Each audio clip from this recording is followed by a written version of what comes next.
Vamos a ir ahora a uno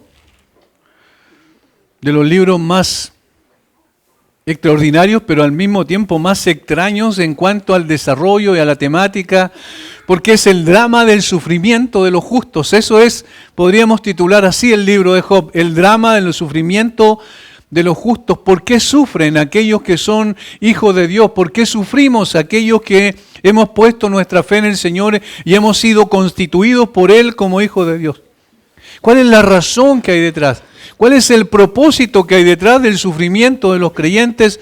Esto es lo que nos dice el libro de Job, que representa a un hombre que vivió alrededor de 2000 años antes de Cristo aproximadamente en ese tiempo y sufrió en forma indecible. Ninguno de nosotros podría pensar que algún día va a tener una situación y vivir un drama como este.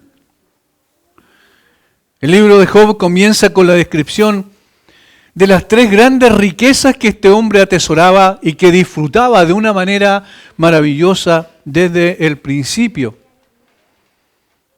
La riqueza espiritual es la primera que asoma ahí en el capítulo 1 de Job, en el versículo 1. Hubo en tierra de Uz un varón llamado Job, y era este hombre perfecto y recto, temeroso de Dios y apartado del mal. Allí está su primera riqueza. La que más atesoraba, la causa de todas las demás, que era su relación y su comunión con Dios. Era un hombre piadoso, era un hombre que odiaba el pecado, era un hombre que amaba a Dios de una manera total y estaba completamente consagrado a Él. Lo significativo de esta descripción es que este hombre, no solo el autor de este libro, que no sabemos su autor realmente, escribió esto en el versículo 1, sino que más adelante, cuando Satanás viene al Señor y el Señor le permite acercarse y le dice, Dios con esas mismas palabras prácticamente, que Job es precisamente un hombre recto, temeroso de Dios y apartado del mal. Es decir, esta es la descripción de Dios de una persona. Y eso ya es mucho decir. La piedad era el compañero permanente de este hombre, su comunión con Dios y su relación con Dios era la riqueza más grande que tenía. La segunda riqueza que allí se menciona es la riqueza familiar. Dice, versículo 3, su hacienda era de 7,000 ovejas, 3,000 camellos, 500 yuntas de bueyes, 500 asnas y muchísimos criados, y era aquel varón más grande que todos los orientales. Ahí hay otro tipo de riqueza, pero el versículo 4 es la que yo quiero apuntar. E iban sus hijos y hacían banquete en sus casas, cada uno en su día, y enviaban a llamar a sus hermanas para que comiesen y bebiesen con ellos. Tenía 10 hijos, dice el texto. Hijos e hijas, y ellos tenían una comunión también familiar extraordinaria, y esta es la segunda riqueza, la riqueza familiar. De la riqueza espiritual se provee o procede, quiero decir, la riqueza familiar. Había una comunión especial en la familia, sus hijos eran piadosos, él era un hombre piadoso, él oraba al Señor para que el Señor guardara a sus hijos, intercedía por ellos permanentemente. Tercero, había una riqueza material. Por la breve descripción del versículo 3, algunos han calculado la fortuna de Job, más o menos, y equivaldría a unos 5 millones de dólares del dinero actual. Esa era su fortuna. Y en el contexto en el cual él vivía, en Arabia, en ese tiempo, podríamos estar hablando del hombre, como más adelante también lo va a decir, el hombre más rico que existía en ese tiempo. Es decir, tenía riquezas sin número, espiritual, material, familiar. Eso era lo que él disfrutaba y gozaba sin ningún tipo de dificultad. En el proceso, el Señor lo iba a guardar, aún a pesar de que permitió a Satanás colocar su mano sobre Job, sobre sus bienes, sobre su familia, sobre su cuerpo físico inclusive, porque iba a sufrir de una enfermedad terrible.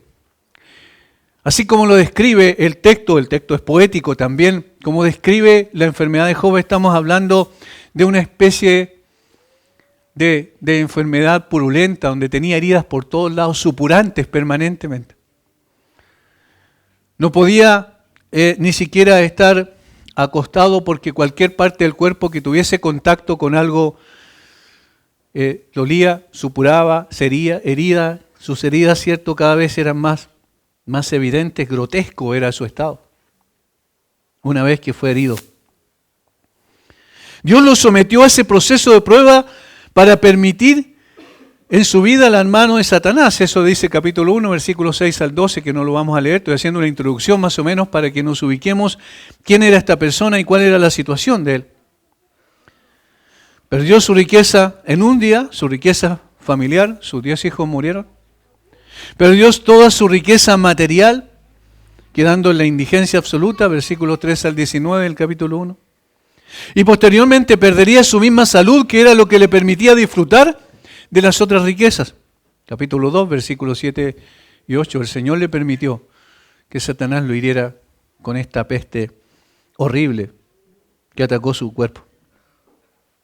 Aquí comienza el drama de este hombre piadoso que se extiende por todo el libro a través de un extenso diálogo o debate con 3 de sus amigos. Del capítulo 3 al capítulo 26 abarca este debate.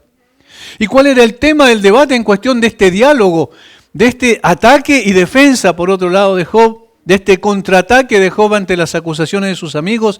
El tema en cuestión era cuál es la razón, el foco de discusión era cuál es la razón por la cual este hombre estaba sufriendo de esa manera.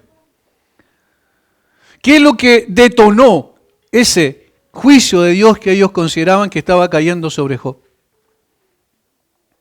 Y los 3 amigos dijeron, el problema es tu pecado. Tú has pecado contra Dios y has escondido eso, no lo has reconocido delante del Señor, y mientras no lo reconozcas seguirás de mal en peor en tu condición. En otras palabras, podemos resumir, esa era la tesis de sus amigos. Tú estás sufriendo por causa de tu pecado. Sin embargo, Job está todo el tiempo diciendo que él desconoce la naturaleza, la causa por la cual está sufriendo, y ha caído en esa desgracia tan terrible y ha perdido todo lo que tenía, todas sus riquezas. En ese contexto es que los amigos en el capítulo 25 ya se cansan con el debate y Job empieza a defender su situación. Luego de esto entra en la disputa un cuarto amigo, Eliú, capítulo 32 al 37. El que es interrumpido por la intervención de Dios, que sin dar una respuesta a la razón por la cual este hombre está sufriendo, es decir, manteniendo un silencio total a las peticiones de Job respecto a cuál era la razón, el Señor se confronta al patriarca Job con la manifestación del poder y la autoridad de Dios, del versículo 38 en adelante, que es uno de los capítulos más extraordinarios también, porque en un torbellino aparece el Señor y le hace alrededor de 136 preguntas a Job. Y esas 136 preguntas a Job tienen que ver con diciéndole, mira, todo lo que yo hice, cuando yo formaba los cielos y la tierra, ¿dónde estabas tú? Cuando yo colocaba límites al mar, ¿dónde estabas tú? Mostrándole su grandeza versus la pequeñez. En la confrontación ese Job finalmente tiene que llegar al final del libro y reconocer, de oídas te había oído, más ahora mis ojos te ven. Por tanto me arrepiento en polvo y ceniza, es decir, no tenía una concepción perfecta de ti, de tu carácter, Señor, y ahora me arrepiento. Coloco mi mano en mi boca, que es una expresión oriental, para decir voy a guardar silencio de aquí en adelante. Job reconoce que no conocía profundamente a Dios y ahora se da cuenta de que es mejor guardar silencio delante de Él. Finalmente termina el libro con este hombre restaurado a su condición anterior de su aflicción y lo más importante, ahora tiene una comprensión de Dios y su carácter mucho más profunda que antes de su sufrimiento. Y ahí empezamos a anotar nosotros cuál es el propósito del libro. Y empezamos a sacar conclusiones respecto a que el Señor quería que este hombre perfecto, recto, temeroso de Dios y apartado del mal, como él mismo lo describió frente al propio Satanás, este hombre necesitaba una experiencia más profunda con Dios para que sus ojos pudiesen ver con claridad al Dios de los cielos. No es que no conocía a Dios, lo conocía, sino que era necesario una más profunda relación y comunión con Dios. Y para eso es necesario saber quién es Dios. A partir del capítulo 26, Job comienza un monólogo, ya que sus tres amigos, Zofar, Elifaz y Bildad, ese eran los nombres de sus amigos, optan por no seguir el diálogo, pero es a partir del capítulo 29, es decir, nuestro capítulo que vamos a examinar hoy, donde el patriarca se dirige a Dios en una trilogía hasta el capítulo 31.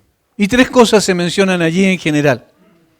Primero, una descripción de la exaltación anterior de Job, capítulo 29. Segundo, una descripción de su humillación presente, capítulo 30. Y tercero, una protesta final de su inocencia, capítulo 31. Estas tres cosas ocurren en estos tres capítulos. 29, una descripción de la exaltación anterior, es decir, su vida antes de que viniese a él la tragedia. Capítulo 30, una descripción de su humillación presente, de cómo estaba ocurriendo, lo que estaba ocurriendo en ese momento cuando estaba sufriendo.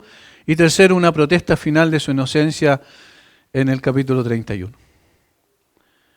Yo quiero que nos aboquemos a examinar la descripción de la bendecida vida de Job en el pasado, los versículos 1 al 25, es decir, todo el capítulo 29. Lo vamos a leer completo porque deseo que nos familiaricemos con este texto, porque no es una poesía que quiera inspirar nuestros corazones, sino que es una realidad terrible de un hombre que mira anhelante su vida pasada.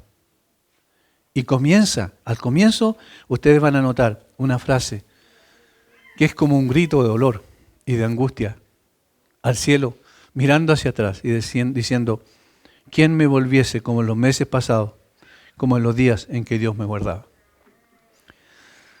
Capítulo 29, versículo 1 en adelante.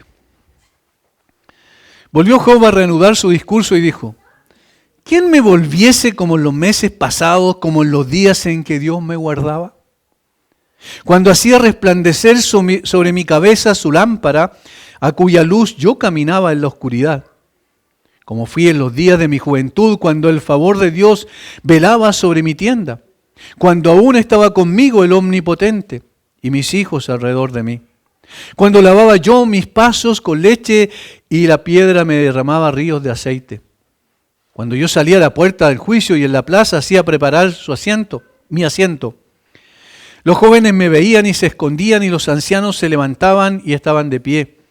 Los príncipes detenían sus palabras, ponían la mano sobre su boca. La voz de los principales se apagaba y su lengua se pegaba a su paladar. Los oídos que me oían me llamaban bienaventurado y los ojos que me veían me daban testimonio.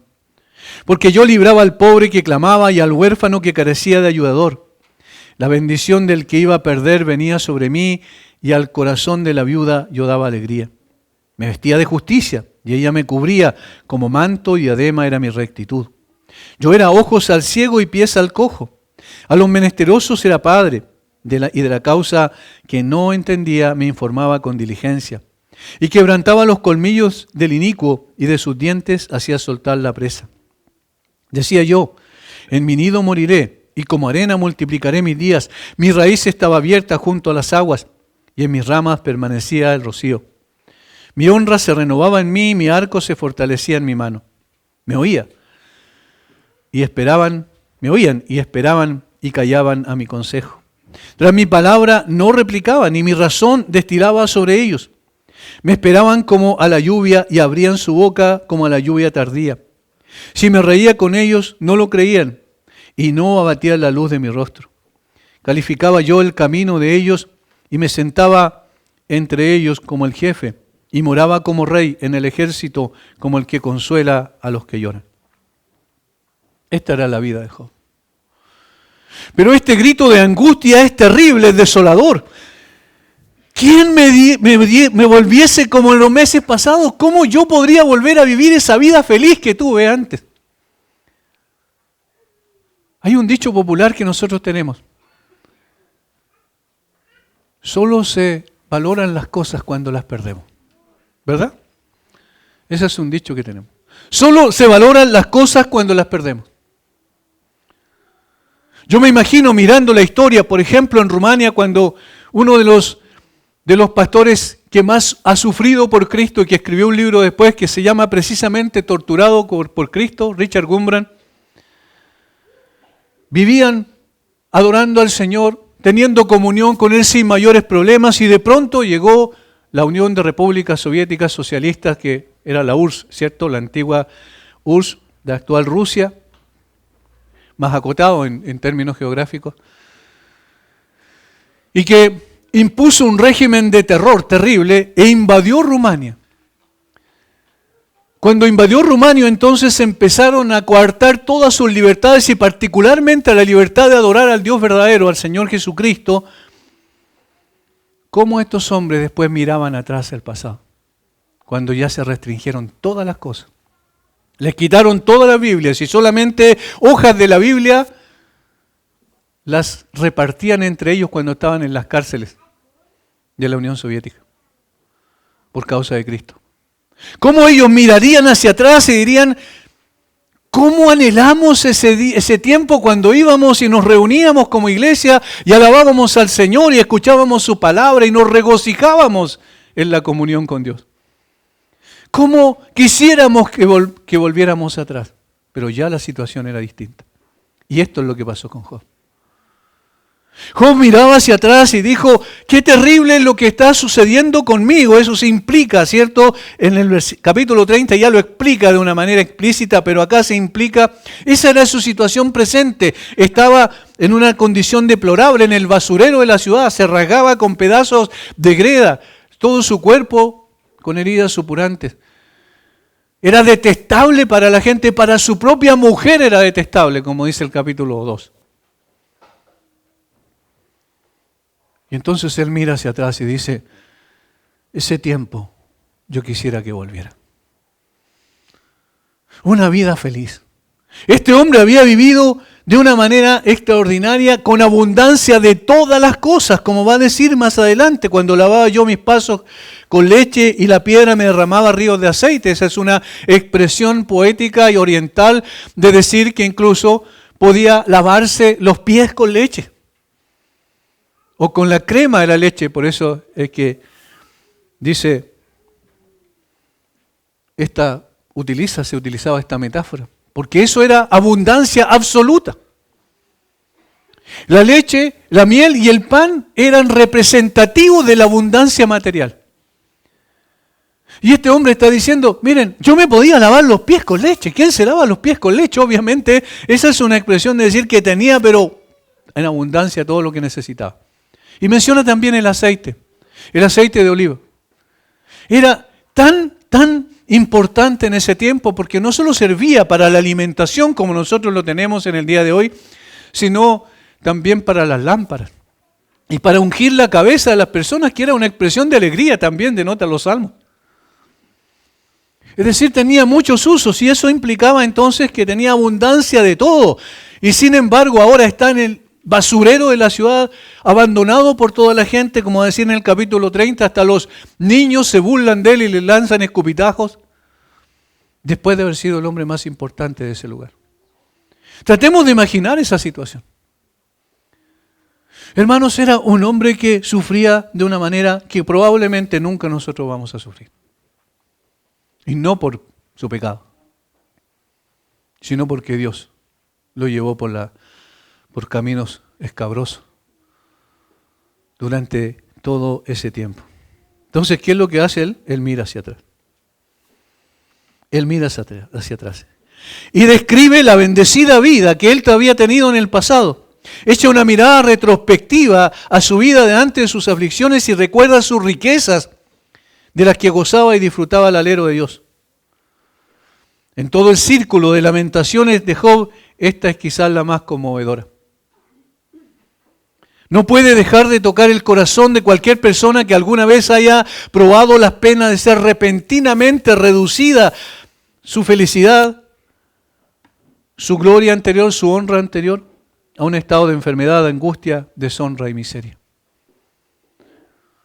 Por eso digo, es imposible que nosotros digamos, yo me identifico con Job porque yo nunca he pasado eso. Yo creo que ninguno de ustedes, ¿verdad?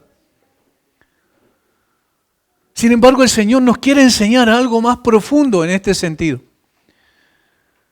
Y el anhelo por esa vida anterior, Él la describe de una manera preciosa en los versículos 2 al 5, en cuanto a su origen, a su causa fundamental por cual era feliz Él. Los tiernos acordes poéticos de Job reanudan un monólogo de dolor lanzando una mirada retrospectiva llena de añoranza a los tiempos pasados. ¿Quién me volviese como en los meses pasados? Ya desvanecidos por causa del presente terrible que estaba viviendo. Allí, en el versículo 4 dice, como fui en los días de mi juventud. La verdad es que la palabra allí es otoño, literalmente en el hebreo es otoño. Y se refiere no a que Job era joven en ese momento, sino que llegó a la madurez de su edad. Porque en otoño se recogían los frutos en ese lugar. De tal manera que está diciendo, cuando estaba en todo mi vigor, pero también mi sabiduría. Cuando ocurre eso, es cuando una persona ya está en la adultez y en el tiempo donde más puede disfrutar de capacidad de comprensión, de inteligencia, de sabiduría, de fortaleza. Todas estas cosas estaban en él. Como fui en los días de mi juventud. Así miré hacia atrás, en el otoño de mi vida. Cuando era como un campo que el Señor había bendecido en todas las cosas. Las bendiciones del cielo eran tantas y tan variadas que le parecía un tiempo de vendimia para su alma. Sin embargo, esto drásticamente cambió en un solo día, en un solo día. Vinieron a avisarle, Job, murieron todos tus hijos. Luego vino otra persona a decirle, mira, tus siervos también fueron asesinados y se llevaron todos los animales. En un solo día. Perdió todo. Y luego perdió su salud. Le llevaron entonces consigo todos los tesoros de la felicidad que había traído, y de esto es lo que ahora por su pérdida provocó la más aguda, punzante angustia en su alma. Melancólica fue la bendita comunión con Dios. Y de esto va a hablar en primer lugar. De su relación con Dios, los versículos 1 al 6. De su relación con los demás, versículos 7 al 25. Por eso veremos estos anhelos tan queridos por el patriarca en dos apartados. Primero, lo que anhelaba la bendita comunión con Dios. Y segundo, la hermosa relación con los hombres. Y es interesante, porque precisamente el Señor dio sus tablas, su ley moral, en dos partes. Las primeras 4 mandamientos o leyes que el Señor estableció tenían relación con el hombre respecto de Dios. ¿Quién era Dios? ¿Cómo se relacionaba con Dios? Los otros 6 mandamientos tenían que ver con la relación del hombre con el hombre. Y aquí se divide en esas dos partes. Pareciera que Job, consciente o inconscientemente, guiado por el Espíritu Santo, entonces escribió esto para poder decirnos, mira, las 2 tablas de la ley estaban en mi corazón. Pero la primera determina lo segundo. Y lo primero que era parte de su felicidad era la bendita comunión con Dios. Este capítulo contiene los profundos sentimientos de un hombre que anhela fervientemente los días en que gozaba abundantemente de toda bendición, cuya riqueza más importante era su dulce comunión con Dios. Aquello de lo que más se quejaba Job ahora era una carga sobre su espíritu, debido a que Dios se había apartado de él según lo que él percibía. Esa es la interpretación de Job. Siempre, hermanos, nos movemos, quiero decir, entre lo objetivo y lo subjetivo.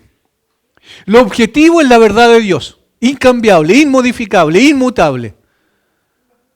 Y lo subjetivo es lo que yo percibo en el momento según mis circunstancias. Y en este caso, lo objetivo era que Dios seguía con Job allí, llevándolo de la mano en medio de sus sufrimientos y aflicciones. Pero subjetivamente, él veía a Dios lejos. Dios no está cerca de mí.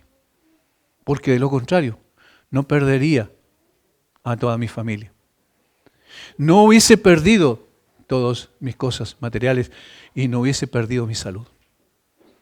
Esa es una evaluación natural, propia de nuestra naturaleza como seres humanos, evaluamos las cosas así. Si estoy bien de salud, entonces Dios me ha bendecido.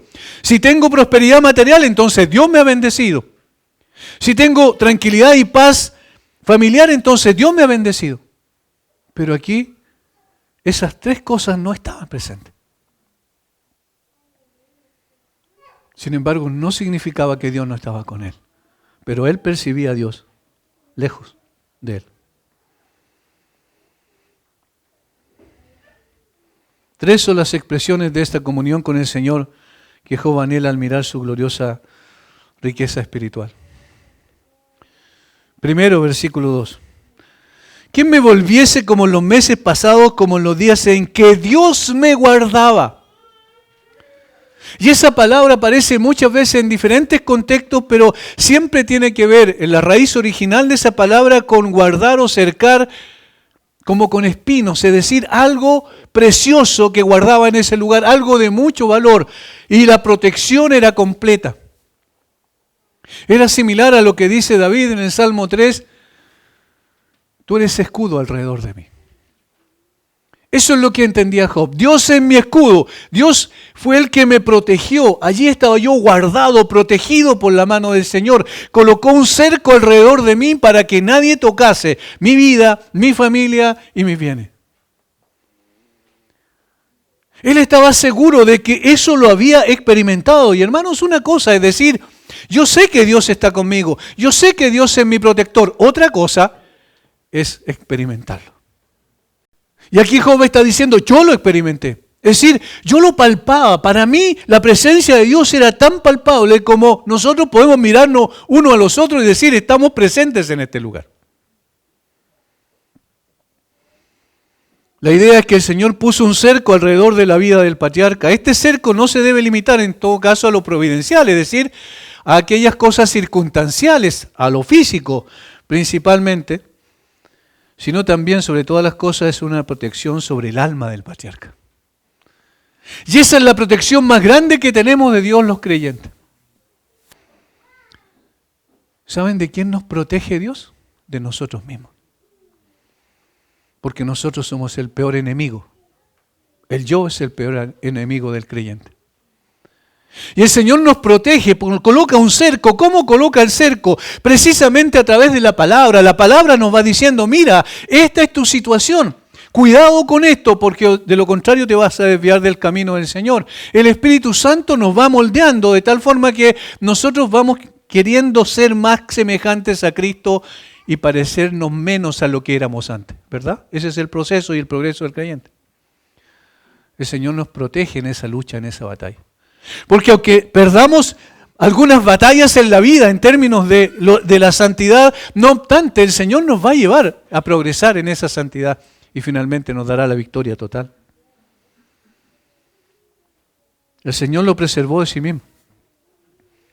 El Señor lo preservó del mundo también, de aquellas influencias tan propias que colocan o llevan nuestro corazón fácilmente a seguir las insinuaciones del mundo con sus ofertas de vanidad, de felicidad y satisfacción momentánea, pero que finalmente terminan pasando la cuenta. Este hombre era apartado del mal, recuerda, pero no por sí mismo, sino porque el Señor lo apartó y lo protegió. Colocó un cerco alrededor de él. Tercero, también había sido protegido de Satanás. Y aquí decimos, pero bueno, ahora cambió la situación porque Satanás precisamente atacó su vida, le quitó sus bienes, le quitó su familia y le quitó su salud. Y sí, pero bajo la autoridad de Dios. Y de hecho, hay un cerco que no puedo traspasar. Toca su cuerpo, pero su alma no. No tienes autorización para tocar su alma. El Señor hace eso con nosotros. La comunión con Dios es tan hermosa, tan preciosa, porque el Señor está con nosotros todos los días y está en nosotros todos los días. Y eso, hermano, a pesar de lo subjetivo que nosotros evaluemos la cosa y digamos, ¿saben qué? No siento que Dios está conmigo. No, nadie pregunta si sientes o no. El punto es, objetivamente, Dios está con nosotros. Y tiene un cerco alrededor nuestro. Y nos protege. Esa es la felicidad de un hombre. Él anhela entonces esta bendita comunión con Dios, donde era evidente que la mano protectora de Dios estaba sobre su vida. Job ahora se ve lejos de esa protección. No en el sentido de que Dios no siga protegiendo su vida, sino que sus sentimientos le impiden ver al Señor cerca por las circunstancias que lo aquejan. No es así que ocurre cuando estamos pasando por situaciones dolorosísimas en términos de que en lo emocional somos, parece que, aplastados por las circunstancias. Hermanos, ¿saben? Durante un tiempo yo creí erróneamente, de que el creyente no podía sufrir de esa manera. Yo dije, no, el creyente no puede sufrir depresión, eso es imposible. Y juzgaba duramente cuando veía que una persona se abatía terriblemente, hasta que el Señor me llevó por ese camino. Y hasta que leí la Biblia y me di cuenta que Job sí pasó por ese camino doloroso y sufrió depresión. Y hasta que me di cuenta que Elías también pasó por ese camino doloroso y lo único que quería era morir en un momento de su vida. Y hasta que vi como David se fue llorando cuando escapó, cuando su hijo Absalón usurpó su trono y con dolor en su alma. Si el creyente puede sufrir estas cosas, ¿sí? Y Job es el ejemplo. Si quieren, después lean el capítulo 3 de Job y van a ver un hombre bajo un terrible dolor emocional y psicológico. Ahora, por eso es práctico este libro, porque nos enseña, porque nos corrige, porque nos amonesta y nos dice, mira, nunca juzgues a una persona cuando está sufriendo, porque tú no estás allí. Nunca juzgues a alguien que está abatido por las circunstancias, porque no es que ese creyente no sepa la verdad, sino que en ese momento le cuesta mucho que su mente actúe conforme a la verdad.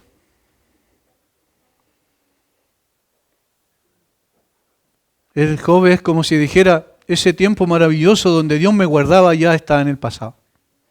Lo perdí todo, mis bienes, mis hijos y mi salud, y a Dios no me sigue protegiendo como entonces. Esa era lo que estaba en su cabeza. Y por eso anhelo volver a ese tiempo.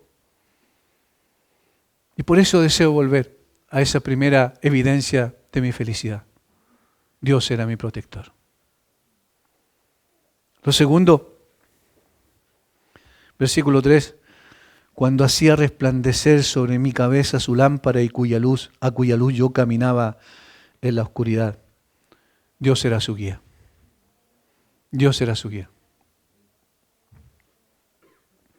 Era común tener lámparas o luces siempre encendidas en una casa o tienda de campaña. En ese tiempo vivían, recuerdan, los árabes eran nómades y en consecuencia vivían en tiendas de campaña y se trasladaban de un lugar a otro. Cuando Job habla de las lámparas que brillan sobre su cabeza, la alusión es probablemente a la costumbre de suspender una lámpara del techo, una costumbre que prevalece entre los árabes ricos.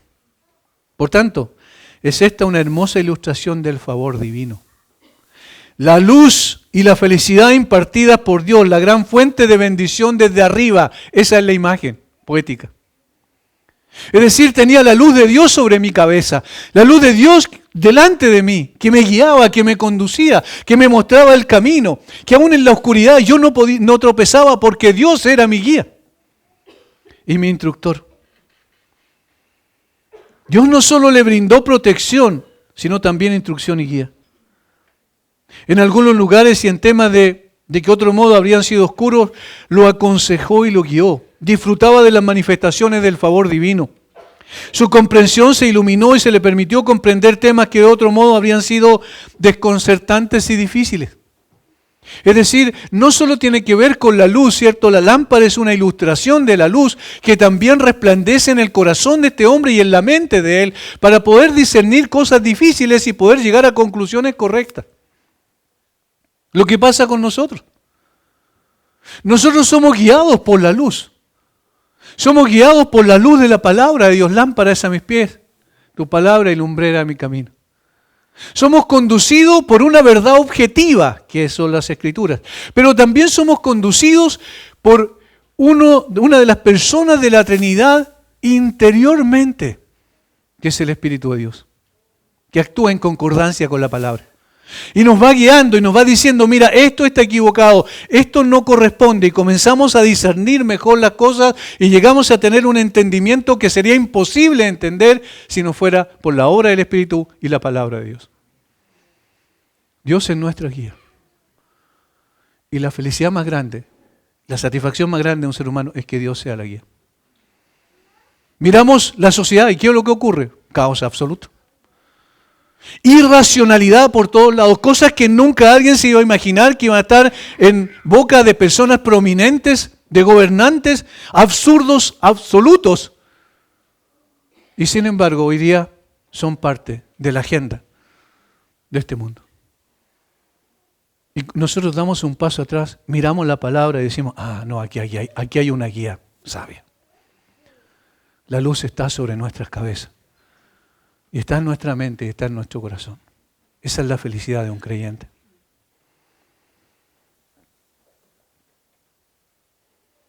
Y tercero, lo que formaba su felicidad era que Dios era su amigo. Versículos 4 y 5. Como fui en los días de mi juventud, cuando el favor de Dios velaba sobre mi tienda, cuando aún estaba conmigo el Omnipotente. Ahí también hay algo enigmático desde el punto de vista de la letra nada más. Es decir, podemos decir como, no entiendo mucho, ¿a qué se refiere cuando el favor de Dios velaba sobre mi tienda? La palabra traducida favor allí, en el original, significa un sofá o cojín en el que uno se reclina.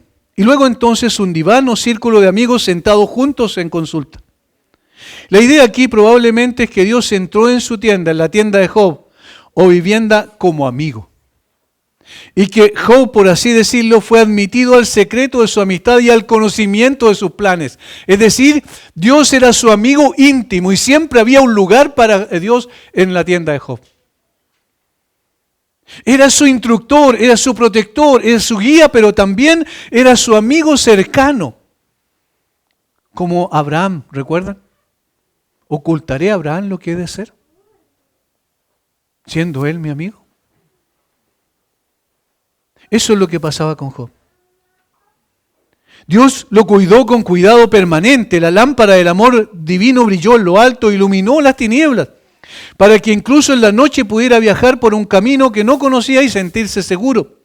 Días de fuerza y placer eran aquellos en los que el secreto de Dios, el sentido de comunión íntima con Dios, estaba en su tienda.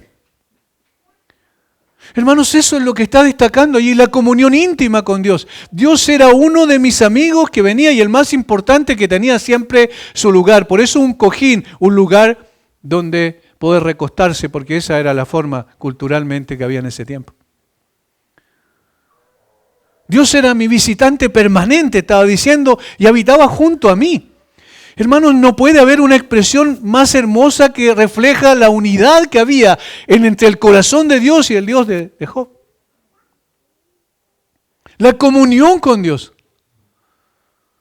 Cuando nosotros nos apartamos y nos vamos solo a un lugar, ¿cierto?, para poder concentrar nuestra mente y corazón y nuestro espíritu, y entonces elevamos nuestra voz al cielo en oración, estamos teniendo y disfrutando de esa comunión con Dios. Cuando nos vamos y leemos la palabra, y meditamos y reflexionamos en la palabra y decimos, Señor, ayúdame a entender esto y ayúdame a aplicarlo a mi vida. Estamos diciéndole a Dios, ven y sé mi huésped en mi casa. Yo quiero que estés conmigo. Yo quiero que me indiques el camino a seguir. Yo quiero que me corrijas. Esa es comunión con Dios. Hermanos, todos sabemos eso. Sí, tenemos que tener comunión con Dios. Pero otra cosa es tenerla. Otra vez hay una diferencia entre lo que nosotros sabemos y la comunión que tenemos con Dios.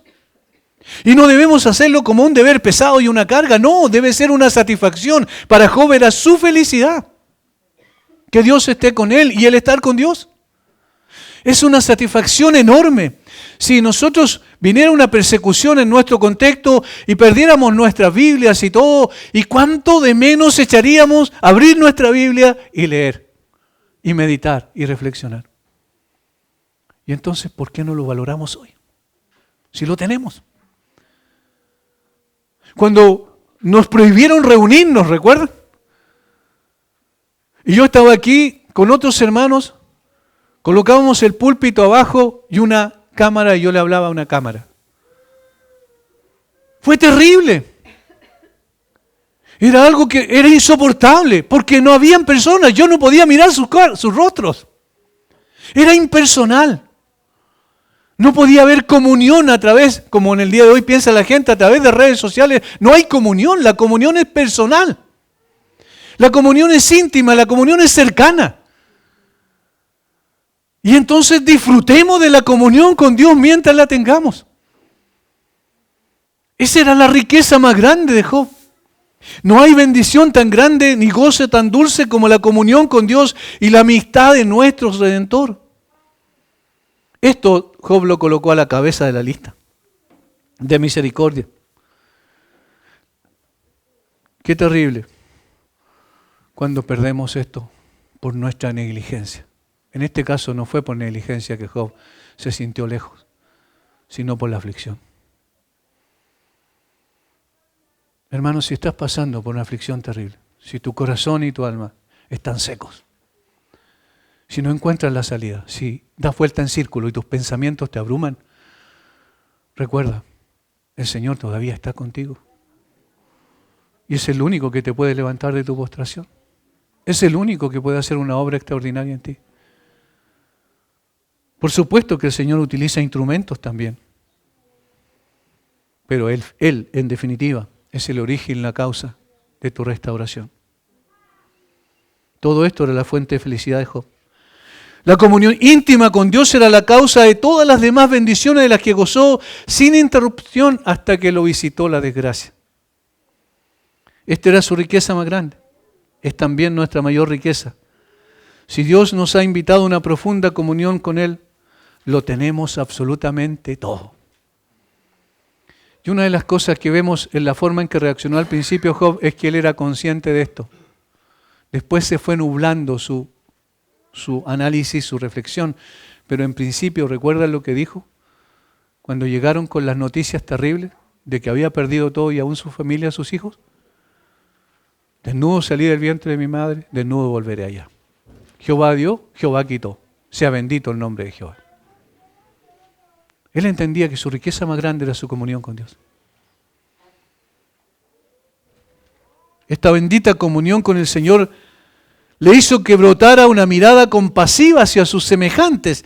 Y esto nos lleva a lo segundo. Versículos 7 al 25.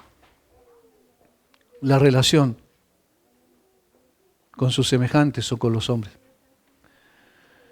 A partir del verso 7 se aprecia la estatura moral de Job entre sus conciudadanos, su mirada hacia sus semejantes y la de sus semejantes respecto de su persona.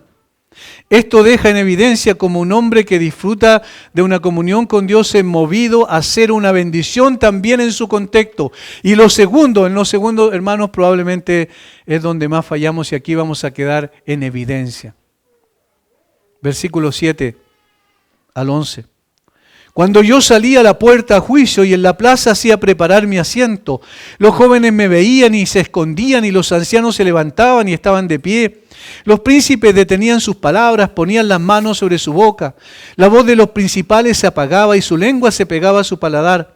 Los oídos que me oían me llamaban bienaventurado y los ojos que me veían me daban testimonio. Miren la honra de este hombre. Primero, eso es lo primero, que vemos su estatura moral en su oficio de juez. Era uno de los jueces de la ciudad. Y era tan importante que le llevaban su cojín, eso es lo que dice, es lo que se entiende en el contexto, en el original. Le llevaban su cojín, es decir, antes que él llegara se lo llevaban y se lo colocaban a las puertas de las ciudades donde normalmente se materializaban los juicios y también se hacían los negocios más importantes, donde se congregaba la asamblea de dirigentes de la ciudad. Le llevaban su cojín. Cuando yo salía a la puerta a juicio en la plaza, hacía preparar mi asiento. Ahí está. Es decir, era tan importante desde el punto de vista de un dirigente dentro de su comunidad que resplandecía también las características que derivaban de la comunión con Dios. Es decir, La comunión con Dios transformaba su vida respecto a la visión que tuvo en relación a su semejante. Un santo de piedad eminente era Job, padre de una familia numerosa y propietario de vastas posesiones, recuerda. Job también había sido el magistrado principal o el dispensador supremo de la ley y la justicia en su clan. Y entonces entra en la ciudad cuando se sienta ante los ancianos de manera amplia, es decir, en el espacio abierto generalmente reservado en las ciudades orientales, ya sea frente a la puerta, debajo del arco, en el hueco que allí abovedado que quedaba en la construcción de las puertas antiguas, para la transacción de negocios o para la dispensación de justicia. O la realización de otras negociaciones. Fue saludado con marcadas muestras de respeto. Los jóvenes me veían y se escondían, y los ancianos se levantaban y estaban de pie. Los príncipes detenían sus palabras. Miren cuánta consideración especial. Es decir, aquí descubrimos una cuarta riqueza de Job, la riqueza social de la que disfrutaba. Honor y honra entre sus pares. Los hombres más jóvenes, conscientes de su grandeza, se retiraron a un segundo plano. Los viejos entre los concejales lo recibieron de pie. La voz del hombre más importante o más grande entonces guardó su opinión, permaneció en silencio. Un testimonio notable de la alta estima en la que Job celebró por sus cualidades personales y habilidades de mando. ¿Derivada de qué todo esto? De su comunión con Dios, de su riqueza espiritual. Por eso hablábamos de las dos tablas de la ley. La primera, la comunión con Dios. Cuando esto es correcto, cuando esto está en el lugar adecuado, ocurre lo segundo. Es decir, también las relaciones entre nosotros cambian notablemente. Todo esto procede de la gracia de Dios, que le dio eminencia ante los gobernantes. Un hombre de Dios honrado por los hombres. En la historia de la iglesia encontramos casos así también, por ejemplo, con el caso de William Wilberforce, que vivió entre los años 1759 y 1833, que fue un político y filántropo inglés que lideró la lucha contra la esclavitud en el Imperio Británico, lo que logró en 1833. Este hombre, es decir, el año de su muerte, en ese mismo año, se logró la abolición de la esclavitud. Este hombre fue usado por Dios de una manera extraordinaria y en el Parlamento británico fue la voz principal para la abolición de la esclavitud. Dios le usó, Dios lo honró de una manera especial para conseguir sus propósitos. Eso ocurría con Job. Podemos considerar otro ejemplo de los muchos, el caso de David Livingstone, médico, misionero y explorador inglés. Hoy día los canales que dan algunos documentales respecto a África, por ejemplo, siempre lo mencionan, pero nunca mencionan que era misionero. Este hombre murió en África, arrodillado, en una choza, orando a Dios. Y él dijo antes, cuando me muera, yo quiero que dejen mi corazón en África y lo sepulten allí, y mi cuerpo sea sepultado en Inglaterra. Y cuando se le hicieron el funeral en Inglaterra, la gente lloraba, desde las personas más eminentes ante el paso del cortejo de David Livingstone. Este hombre fue usado por Dios de una manera tan extraordinaria. ¿Saben ustedes que fue el primero que hizo mapas de África? Descubrió las cataratas Victorias y la fuente del río Nilo. Entre las cosas que hizo en términos generales, Dios le honró de una manera especial. Hermanos, en términos de aplicación, ¿por qué no somos prominentes en la cultura de las ciudades en las cuales vivimos? No que busquemos prominencia, ellos no buscaron esa preeminencia. El Señor los puso allí. Pero evidentemente nuestra altura moral debiese notarse en medio de la sociedad. Debiese haber un impacto de la iglesia en la sociedad a través de sus miembros, porque la iglesia está constituida por sus miembros.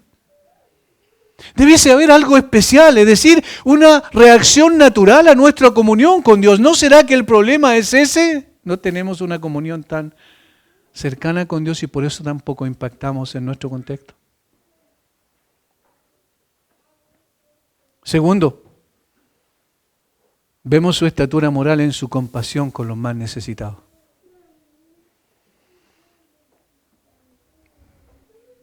Versículo 12. Porque yo libraba al pobre que clamaba y al huérfano que carecía de ayudador. La bendición del que se iba a perder venía sobre mí y al corazón de la viuda yo daba alegría. Hay un carácter compasivo. Un carácter compasivo. Él apoyó la causa de los pobres y necesitados. Es evidente que lo que había sido acusado por uno de sus amigos, el caso de Elifaz en el capítulo 22, era mentira. Versículo 5 en adelante. Elifaz le dice a Job: por cierto, tu malicia es grande y tus maldades no tienen fin, porque sacaste prenda a tus hermanos sin causa y despojaste de sus ropas a los desnudos. No diste de beber agua al cansado y detuviste el pan al hambriento. Mentira. Job está diciendo: no, eso era parte de lo que yo hacía cotidianamente. Me preocupaba del pobre, me preocupaba del hambriento, me preocupaba del desafortunado que no tenía la posibilidad de valerse por sí mismo. Cuando un pobre oprimido por su vecino vino a pedir ayuda, un huérfano le contó su triste historia cuando un paria miserable, medio muerto por el frío y el hambre y la desnudez y la sed había golpeado su puerta, él le había atendido. Había tenido un oído para cada grito, dijo alguien, un corazón para cada pena y una mano para cada necesidad. Las simpatías de Job lo habían inclinado a sentir por los indefensos y los pobres, y en esto Job había demostrado ser un buen hombre, un tipo eminente de Cristo. ¿Recuerdan que él anduvo haciendo bienes por todos lados? El Señor veía a las personas integralmente, no solo en su corazón. Obviamente era lo central, pero la veía en su condición y su necesidad. Hermanos, debemos reconocer que la iglesia no ha abarcado ese ámbito como debiese.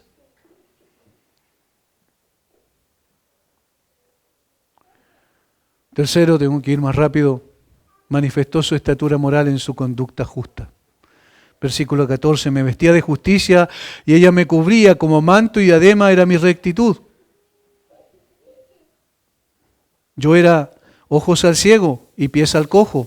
A los menesterosos era padre, y de la causa que no entendía me informaba con diligencia, y quebraba los colmillos del inicuo y de sus dientes hacía soltar la presa.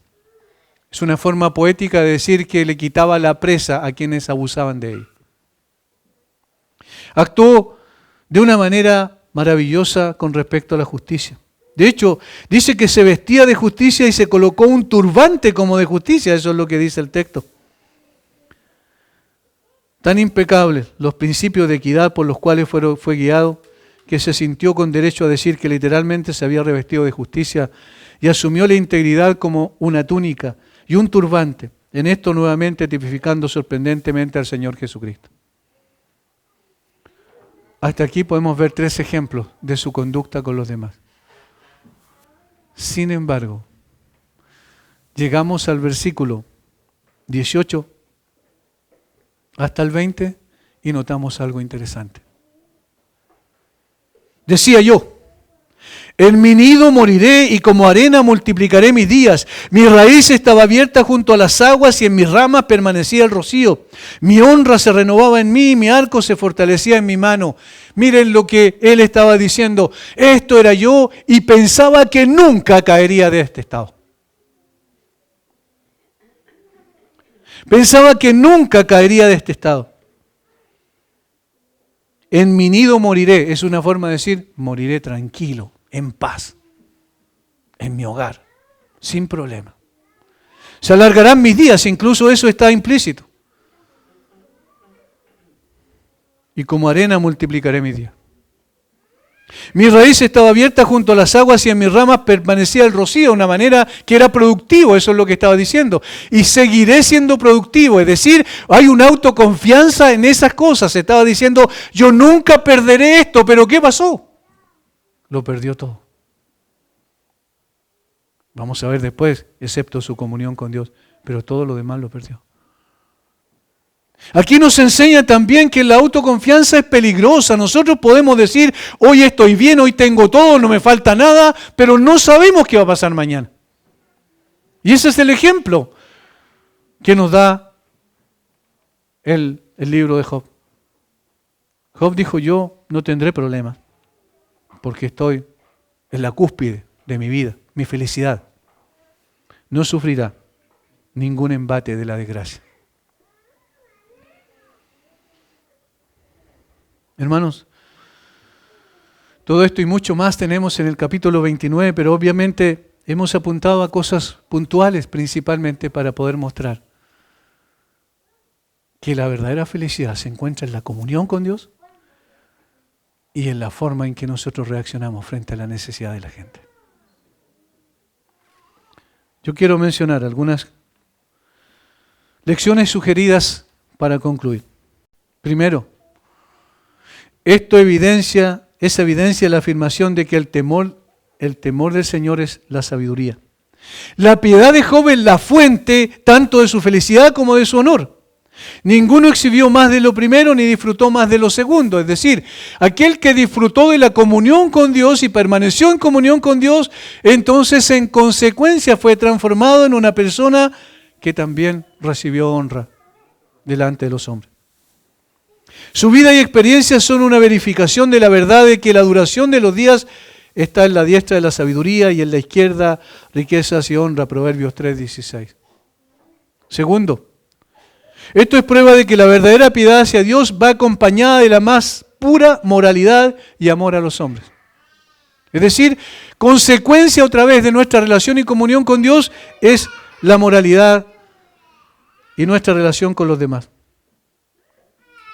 Amar a Dios, la primera parte del decálogo, amar al hombre, la segunda. Las dos hermanas gemelas del mismo Padre, la naturaleza y la imagen de Dios manifestada en nuestras relaciones cotidianas y en nuestra relación con Dios. Tercero, es un ejemplo de lo que la gracia puede efectuar para restaurar y renovar a la humanidad caída. Job es una muestra del poder de esa gracia que nos enseña a negar la impiedad y las cosas del mundo y a vivir sobria, justa y piadosamente en este mundo presente. Porque era un hombre que se dedicó a buscar a Dios, a tener íntima comunión con Dios. Y exhibe las características del nuevo hombre creado en el creyente por el Espíritu Santo a la imagen de Dios, como dice Pablo a los Colosenses. 4, un modelo para nosotros los creyentes tanto en la vida pública como en la privada, ¿no es verdad? La vida diaria de Job es un esparcimiento de semillas de bondad, dijo alguien. No se requiere una gran propiedad para hacer ojos para los ciegos, pies para los cojos y padre para los pobres. Una palabra amable o un regalo insignificante que a menudo puede hacer que el corazón de la viuda cante de alegría. 5. La retrospectiva de una vida santa y útil, fuente de pureza y elevado consuelo en la enfermedad y la adversidad. El consuelo de Job en sus aflicciones no es mirar hacia atrás en sus riquezas y honores, sino en la forma en que los empleó. ¿Cómo empleó su riqueza? Para honrar al Señor. Y eso es más importante que la cantidad de riqueza o de bienes o posesiones que podamos tener. Sexto, ejemplo de la incertidumbre de las comodidades y riquezas terrenales. Y esto es lo que veíamos en el último término. Nadie disfrutó más de esto que Job y ninguno se despojó de ellos más completamente o fue despojado. El cómodo nido en el que esperaba terminar sus días ahora está revuelto y hecho pedazos. Y el mismo sentado, un leproso repugnante sobre un montón de ceniza. ¿Qué nos enseña? No te jactes del mañana, porque no sabes cuándo vas a perderlo todo. Pero si eres creyente, hay algo que nunca vas a poder perder. Y es tu relación con Dios. Porque por la gracia del Señor ha hecho depender nuestra relación con Él, no de nosotros, sino de Él. Por eso nunca la podemos perder. Terminando, en séptimo lugar, la experiencia de los creyentes con respecto al disfrute sensible de la presencia divina y la comunión sujeta a fluctuaciones. No solo el consuelo externo y temporal de Job, sino su consuelo interno y espiritual ahora está en un eclipse, pero un eclipse no dura para siempre. Un eclipse es temporal. ¿Cuánto dura un eclipse? Lo hemos visto, ¿cierto? Muy poco. Se oscurece, pero pronto empieza a correrse hasta que aparece nuevamente el sol. O la luna, en el caso de los eclipses lunares, y vuelve la luz. Y con esto quiero terminar y animar a cada uno de ustedes. No conozco cuál es la batalla y las luchas que tienen ustedes internamente. No conozco cuán agobiados estén por las circunstancias. Pero saben, si ves a Dios lejos, es un eclipse nada más. Es un eclipse. Ya vendrá la luz nuevamente. No te canses. Lucha en oración. Depende de Dios en todo. Y paso a paso el Señor nos irá sacando de aquello. O si no nos saca definitivamente, nos dará la fuerza y la capacidad para enfrentar. Padre, te damos gracias por este tiempo. Gracias, Señor, porque seguramente hemos quedado cortos en lo que significa la vida de un hombre que sufrió como sufrió Job. Y en las expresiones de anhelo profundo mirando a su vida anterior y deseando tener esa comunión contigo que tuvo antes y que podía palpar, te podía ver casi presente, tan cerca de él, en su hogar, en su intimidad, como un amigo íntimo. Sin embargo, de pronto parece que tú te alejaste y ya no estabas con él. Señor, así ocurre con nosotros. Y te pedimos perdón cuando no somos capaces de verte cerca nuestro. Te pedimos perdón, Señor, cuando nuestras lágrimas no nos dejan verte en todo tu esplendor. Sabemos que tú estás, Padre, pero nuestro corazón vacilante a veces no lo percibe. Yo quiero orar por esas personas que sufren y que están en estos momentos pasando por el valle de lágrimas. Rogar por su vida, Señor. Rogar por su corazón. Que no se sientan juzgados por la iglesia, sino animados por la iglesia. Y que se sientan fortalecidos en el Señor bendito que dio su vida por ellos. Y que recuerden que Jesucristo sufrió más que nadie en el mundo para darles una esperanza viva. Esa esperanza no se pierde. Solo un eclipse, pero luego vendrá la luz. Señor, bendice sus vidas, alienta sus corazones y derrama tu gracia que fortalece, que sustenta y que renueva. Gracias, Padre, en el nombre de Jesús. Amén.